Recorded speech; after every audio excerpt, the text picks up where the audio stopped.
10, 10 NGOs dealing with those Euro-Atlantic issues.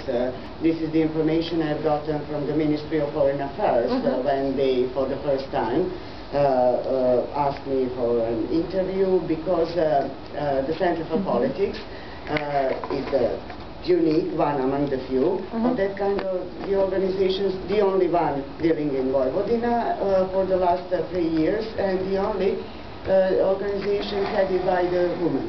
And it was quite provocative for the foreign politicians and for the NATO people from the PDD, NATO PDD in Brussels.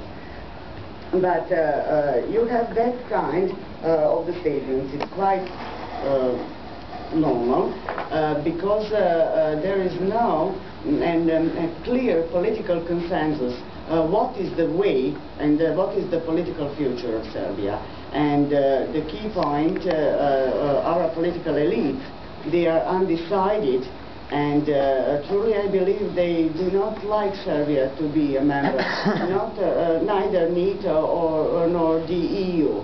And when they say no to NATO, they actually mean we do not like to become the members of the EU. And this is the problem, anti-European, not only the anti-NATO. Because when they promoted that anti-NATO statements, okay, we had that trauma. This is out of question, absolutely, I do not like to discuss this.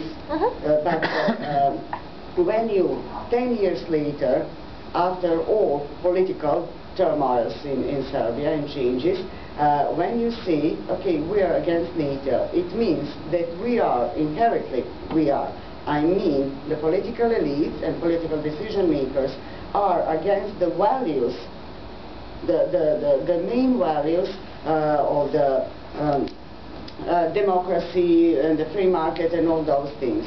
And after that, all is just mythology.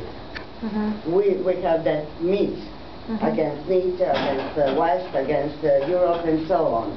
And this is the main problem, not ordinary citizens, not we are afraid, we are confused, and we do not have any clear information.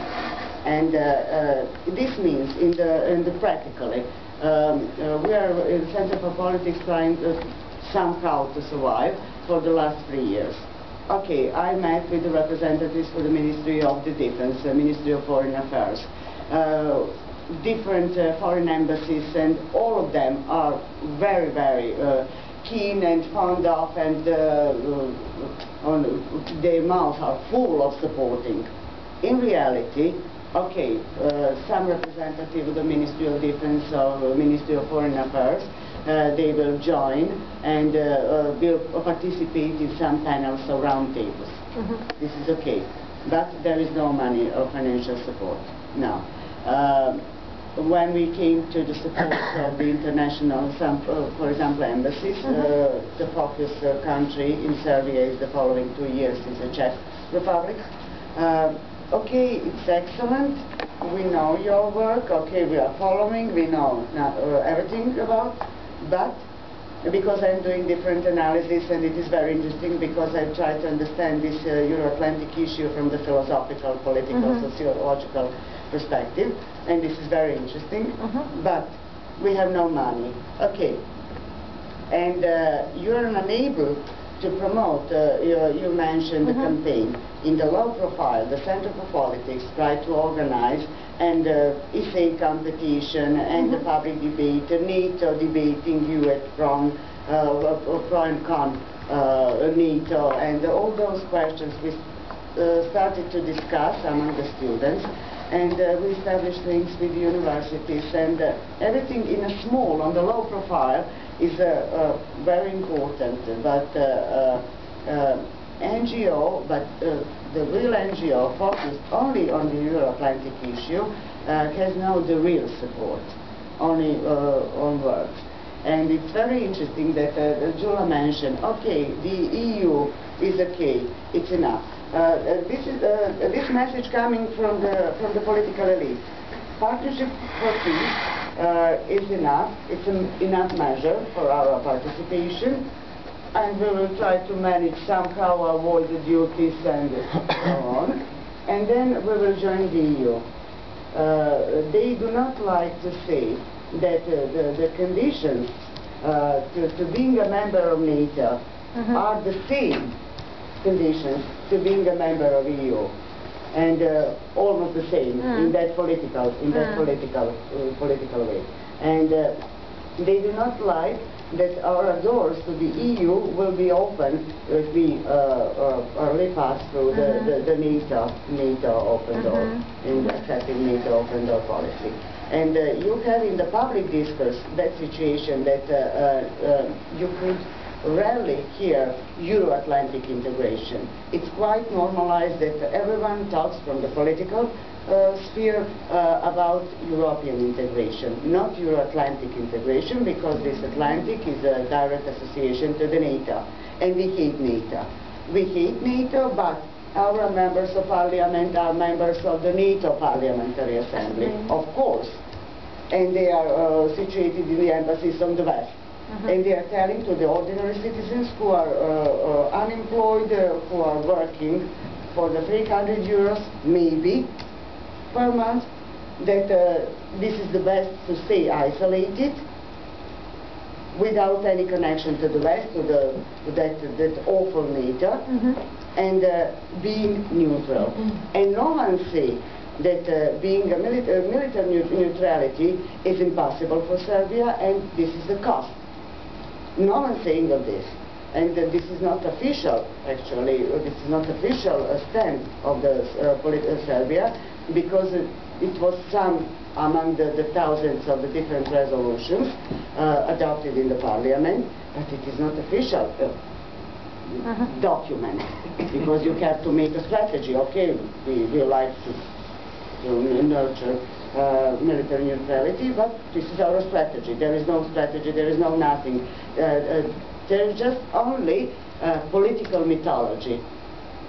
We are self-sustained and we can stay absolutely isolated, despite of the fact that we are surrounded by NATO countries and soon by the EU countries. And what to do in the future. And this is briefly. Okay. So you would like to ask me what to do for Serbia now next? I cannot predict. But of course, and I always, I'm leading also the big project in Ukraine concerning NATO Euro-Atlantic integration, but mainly Atlantic integration. And during the last year and this year as well, next week going to Kiev. But what I'm also saying to Ukrainian people and also to the regions, but of course Ukraine are a really huge country, it's much more bigger than Poland in actual size. But what I'm also saying, and the success for in Estonian terms, political elite, it doesn't matter which parties there were, it was always compromised that the way was to NATO straightforward. Everyone understood that it doesn't matter how long time it takes, 5 years, 10 years, 12 years, and of course in the 1999 when we get in Washington the first accession process, we didn't believe, but in 2004 we already will be in our organization. But in terms of the success story, that the political elite was really straightforward for this part. And what are the, for example, mistakes of Georgia and Ukraine are still the political elite are not consolidated for this question. There has been the president is thinking one way, parliament is thinking the other way, prime minister is having a relationship with Russia, and it's really influenced the situation inside the country, and of course the support for the both organizations. And I think it's also the same issue with Serbia. If people are really against NATO, so think it's then it's not ready for succession, or even maybe it's too early to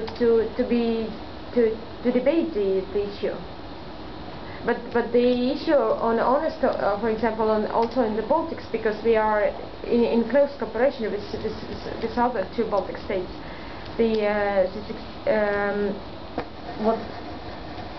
What we also would like to underline is that